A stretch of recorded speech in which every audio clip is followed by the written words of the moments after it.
अस्सलाम वालेकुम, मैं हूँ तहमीना शेख। ये जो तस्वीर आपको अपनी स्क्रीन पर नजर आ रही है, ये खातून कहती हैं कि एक लड़के ने मुझे ये कहा कि मेरे साथ नाजायज मरासिम कायम करो। मैं तो तुम्हारे शौहर से ज्यादा जवान भी हूँ, खूबसूरत भी हूँ और साथ में उससे ज्यादा अच्छे पैसे भी कमाता हूँ। खातून ने कहा कि नहीं, मैं एक वफादार बीवी हूँ, खुदा खौफी रखती हूँ और कभी भी अपने शौहर को धोखा नहीं दे सकती। जब ये ना मानी तो इस लड़के ने बड़े ही घटिया किस्म का खेल खेला, जिसे सुनकर यकीन करें कि इंसान दंग रह जाता है, सोचता ही रह जाता है कि इंसानियत इस कदर भी गिर सकती है। इस वकूए की एफआईआर तो दर्ज हो चुकी। आपको ऐसा लगता होगा कि शायद कोई गली मोहल्ले का लड़का होगा जिसने नजर रख ली। आपको शायद ये भी लगता होगा कि कोई बात नहीं, ओबाश नौजवान आवारा लड़के होते हैं, मगर नहीं। यहाँ पर ये बताना आपको बहुत जरूरी है कि ये इस खातून का, इस लड़की का रिश्ते में क्या लगता था और ये मामला शुरू कहाँ से हुआ, और जब बात नहीं मानी तो इसके साथ किया क्या है इस दरिंदे ने। सियालकोट में ये अफसोसनाक वाकया पेश आया है तहसील डस्का में। मोहम्मद रमजान नाम का एक आदमी, जिसकी 2009 में 16 साल पहले शादी हुई, निकाह हुआ शमीम नाम की लड़की के साथ। अब ये जो निकाह है, जो शादी है, ये वालिदैन ने नहीं की, ये शादी खाला ने की, क्योंकि खाला ही घर की बड़ी थी और वालिदैन दोनों हयात नहीं थे, वफात पा चुके थे। रमजान जो है उसका एक छोटा भाई है और नाम है गुलशेर। गुलशेर जब रमजान की शादी हुई तो सिर्फ 9 साल का था। हम क्या कहेंगे, तो छोटा बच्चा ही था, 9 साल का तो छोटा होता है। अब वालिदैन दुनिया पर हयात नहीं है, तो जो रमजान है वो अपनी बीवी से ये कहता है कि सुनो मेरी बात, तुम मेरी इज्जत की हकदार हो और मैं भी तुम्हारी इज्जत का हकदार हूँ। मैं इज्जत दूंगा, तुम्हें प्यार दूंगा, ख्याल रखूंगा, तहफ्फुज दूंगा। मेरी बात मानना, मेरे साथ मिलकर चलना।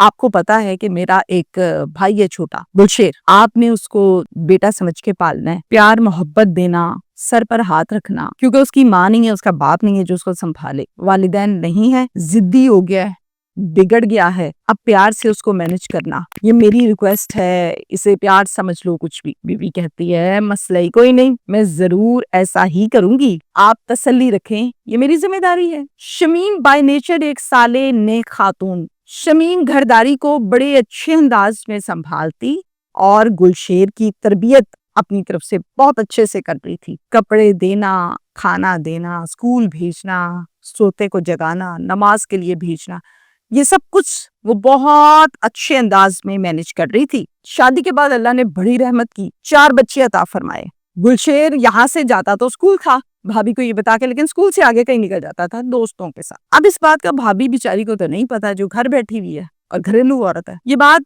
बाहर बड़े भाई को पता चल गई और उसने फिर बहुत डांटा, 2-4 थप्पड़ भी लगाए भाई को, छोटे को, और उसने कहा एक तो तुम्हें वो इतने प्यार मोहब्बत से रखती है, भेजती है स्कूल, और तुम आगे से ये करतूतें करते हो बारों बार। ये स्कूल नहीं जाता, जा तुम इसे भेजती हो, ये तो स्कूल से डंडी मार के आगे जाता है। अब भाभी को इस बात का गुस्सा लगता है कि ये क्या किया इसने। कहता है छोड़ो यार, कोई तालीम शालीम नहीं, कोई स्कूल नहीं जाना, ये इस काबिल नहीं है कि इसको स्कूलों में भेजा जाए, इसको काम पे डालता हूँ मैं, काम सीखे कमाए बस, ठीक है ओके। भाभी कहती है नहीं नहीं, ऐसा ना करें आप, पढ़ने दें इसको, मुस्तकबिल खराब हो जाएगा, गलती हो गई है, बच्चा है, सुधर जाएगा, लेकिन स्कूल जाने दें। मेरे कहने पर फिर से मान जाता है शौहर और कहता है अच्छा चलो ठीक है। फिर से गुलशेर को तैयार करके प्यार से समझा के स्कूल भेजती है और गुलशेर फिर से डंडी मारता है, फिर वही हरकतें।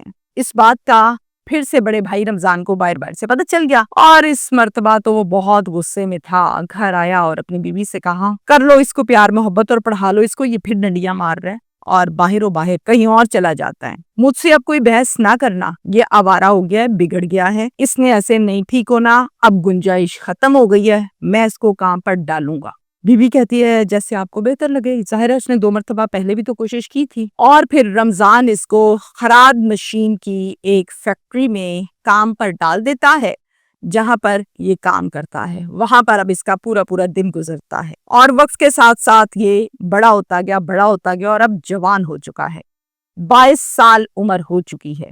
फैक्ट्री के तमाम जो काम करने वाले लोग हैं या मुलाजिमीन हैं, वो अनपढ़ हैं, वो न जाने किस किस इलाके से उठ के आते हैं, वो बिगड़े हुए भी होते हैं, बहुत से बीच में से नशा भी करते हैं और गलत सोसाइटी का शिकार भी होते हैं। ऐसे लोगों में جب گلشیر بیٹھا تو یہ تو پہلے ہی ذرا بگڑا ہوا تھا، ڈی ٹریک بچہ تھا، اب جب یہاں بیٹھا سوسائٹی بھی ویسی مل گئی اور بگڑ گیا، حشر نشر ہو گیا، آنکھوں میں حیا شرم پردہ ختم ہو گیا۔ جب بھی گھر آتا تھا تو اپنی بھابھی کو غلط انداز میں آواز دیتا، جب بھائی گھر نہ ہوتا تو استغفار، ڈبل میننگ باتیں کرتا اور پھر گزرتے جان بوجھ کر ٹچ ہو جاتا، اور اس کے علاوہ بہت کچھ۔ بھابھی ہر مرتبہ منع کرتی، غصہ کرتی، سمجھاتی بھی، غصہ بھی کرتی، لیکن اس کو کہاں اثر ہوتا تھا، یہ تو بگڑا ہوا تھا، ڈھیٹ ہو چکا تھا۔ بھابھی کہتی کیا ہو کیا گیا ہے، تمہیں شرم نہیں آتی، تمہاری ماں کی جگہ پہ ہوں، تمہیں پالا ہے، بڑا کیا ہے۔ آگے سے جواب دیتا ہے، او ہو بھابھی مذاق کر رہا ہوں، سیریس ہی ہو جاتی ہو۔ بھابھی یہ جان چکی تھی کہ اس کی آنکھ میں حیا شرم ختم ہو چکی ہے، یہ جو حرکتیں کرتا ہے یہ غلط حرکتیں ہیں، مگر اس کے باوجود وقتی طور پر اس کی بات مان لیتی تھی، چونکہ یہ کہتا ہی ایسے تھا کہ میں تو مذاق کر رہا ہوں۔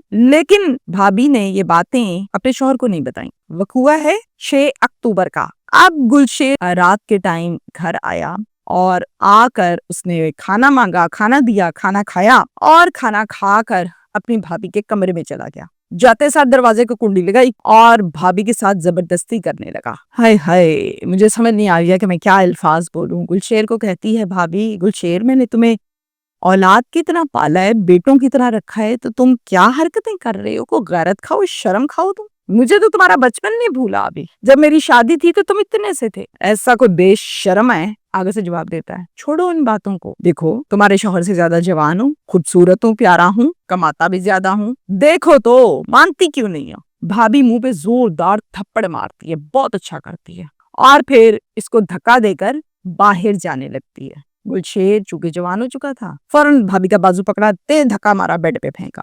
بھابھی نے اپنے دیور کے چہرے پر تھوک دیا، اٹھا کلہاڑا پکڑا، بھابھی کے ہاتھ کاٹ دیے اور پاؤں بھی دیے، پھر وہاں سے فرار ہو گیا۔ بھابھی نے شور مچایا، تکلیف کے عالم میں چیخیں ماری، بچاؤ بچاؤ، میں مر گئی، میں مر گئی۔ ان چیخوں کو محلے داروں نے سنا، وہ آئے اور دیکھا کہ اوہو یہ کیا ہو گیا، کس نے کیا؟ گلشیر نے کیا، باہر بھاگ گیا۔ اس سے زیادہ تو اس کے اندر ہمت نہیں تھی بولنے کی۔ فوراً سے 1122 پر کال کی گئی اور 15 کی کال کی گئی۔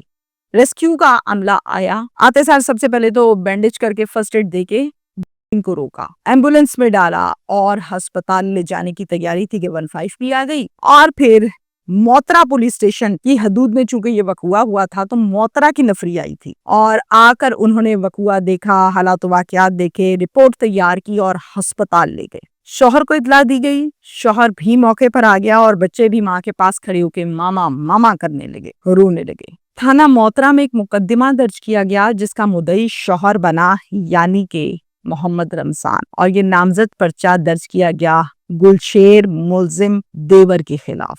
یہ کہا جا رہا ہے کہ ملزم گرفتار کر لیا گیا ہے۔ میں کیا میسج دوں؟ وقوع تو یہاں تک ہی ہے۔ مجھے ایسا لگتا ہے کہ آپ جب کسی کی غلطی پر پردہ ڈالتے ہیں اس امید سے کہ یہ ٹھیک ہو جائے گا، تو شاید 100 میں سے 20 لوگ ایسے ہوتے ہیں جو ہو جاتے ہیں ٹھیک، اور باقی 80 لوگ ٹھیک نہیں ہوتے، مزید بگڑ جاتے ہیں۔ نیکی کر دریا میں ڈال، پھر سے وہی بات آ گئی۔ بیٹوں کی طرح پالا رکھا، خیال کیا، کپڑے دھوئے، کھانا دیا، بہت ظاہر ایک بڑی ذمہ داری ہوتی ہے۔ اس سب کو کرنے کے بعد جب جوان ہوا، جب وقت تو یہ تھا کہ سایہ بنتا، بیٹے کی طرح سے بازو بنتا، اسی کی عزت پر ہاتھ ڈال لیا جو بھابھی ماں کی طرح سے پال رہی تھی۔ اس قدر جو شخص بے شرم ہو جائے، مجھے ایسا لگتا ہے کہ اس کیس کو CCD کو ریفر ہو جانا چاہیے تاکہ وہ اس کا اچھا ستھرا علاج کریں۔ بڑی بھابھی ہو یا چھوٹی بھابھی ہو، لوگ کہتے ہیں عزت کی جگہ پر ہے، بڑے یہ کہتے ہیں، اور ہے بھی عزت کی جگہ پہ، اور پھر اس کے ساتھ یعنی اپنی ماں کی پر ہاتھ ڈالا،